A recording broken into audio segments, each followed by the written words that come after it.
El absolutismo, monarquías absolutas y parlamentarias.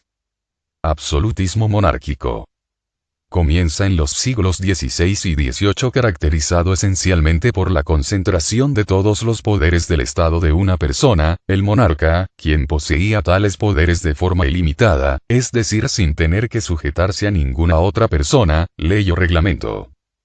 El absolutismo se manifiesta con mayor precisión en las primeras décadas del siglo XVI y XVII, siendo un modelo de gobierno de origen divino en donde el poder del Estado estaba a cargo del monarca. En esta época hubo muchos conflictos tales como la depresión económica, fractura cultural y resquebrajamiento político. Despotismo. Fue una forma de gobierno que tenían algunas monarquías europeas en el siglo XVIII, en las que los reyes tenían un abuso de poder ya sea moral o físico.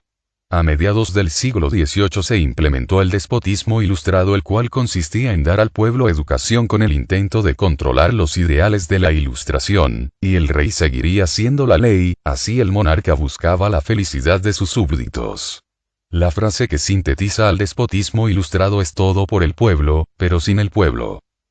Justificación del absolutismo monárquico.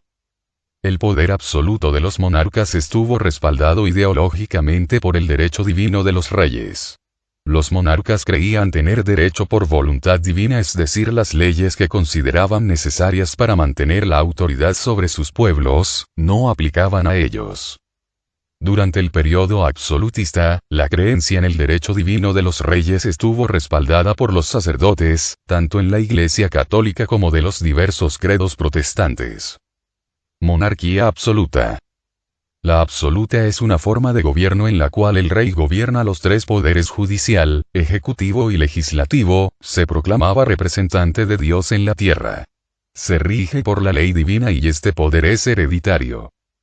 Principales características de la monarquía absoluta. No existe división de poderes. Las decisiones son emanadas por el rey sin cuestionamiento de ninguna índole. Los habitantes son súbditos que están sometidos a la autoridad de un rey. No hay cargos selectivos mediante el voto. La sociedad es estamental, clases sociales y títulos nobiliarios. La monarquía parlamentaria. Es una forma de gobierno en la que el poder del monarca está limitado por el parlamento. Esta forma de gobierno, que sigue existiendo en la actualidad, determina que el rey ejerce la función de jefe de Estado pero está bajo el control del poder legislativo y ejecutivo, por así decirlo. El rey reina pero no gobierna. Principales características de la monarquía parlamentaria. La división de poderes. Las decisiones son emanadas por el Parlamento y regulan el funcionamiento del Estado, así como la actuación y funciones del rey. Los habitantes son ciudadanos que gozan de derechos políticos. Hay cargos selectivos mediante el voto. Hay libertad de expresión. Causas.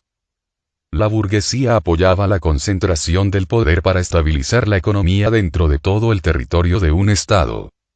La necesidad de juntar fuerzas militares, como en el caso de la Guerra de los 100 años entre Francia y el Imperio Británico, pues su propósito era resolver quién controlaría las enormes posesiones acumuladas por los monarcas ingleses en territorios franceses. Por lo tanto, obligó a los estados a poseer un ejército regular comandado por el rey y ya no por señores feudales dispersos e incomunicados.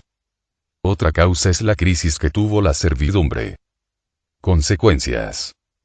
El deseo por obtener poder, llevó a los reyes europeos a enfrentarse política, económica y militarmente por la hegemonía continental y mundial. Primero, la ejerce España en el siglo XVI, le sucede Francia en el siglo XVII, y por último, Inglaterra en el XVIII. Los caballeros del rey se opusieron para los partidarios del Parlamento. Se inician las grandes guerras europeas. Guerras en Europa. Como ya dicho, España implementó primero la monarquía y su ambición por poder creó diferentes conflictos, las cuales las más destacadas son la Guerra de los 30 años. Esta fue en realidad una guerra de religión que enfrentaba a España, que defendía a los católicos contra los protestantes que se encontraban en los Países Bajos. España será la gran perdedora puesto que pierde numerosos territorios en Europa, y Francia pasa a convertirse en la gran potencia europea. El segundo hecho más destacado de este periodo fue la Guerra Franco-Española. En esta guerra, Francia quiere quitar el poco poder que le quedaba a España en la Paz de los Pirineos, en donde España pierde las posesiones que tenía en Francia. El tercer hecho importante fue la guerra a la sucesión del trono español. Esta guerra se va a producir como consecuencia de la falta de herederos que tenía Carlos II.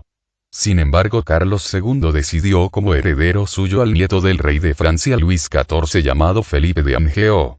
A Inglaterra esta decisión no le parecía la más conveniente para sus intereses. Ante esta situación, se inicia el Tratado de Utrecht. En este tratado la gran perjudicada de esta guerra fue de nuevo España, que pierde los últimos territorios que le quedaban en Europa. Francia pierde su poder, por el contrario Inglaterra se convierte en la primera gran potencia mundial.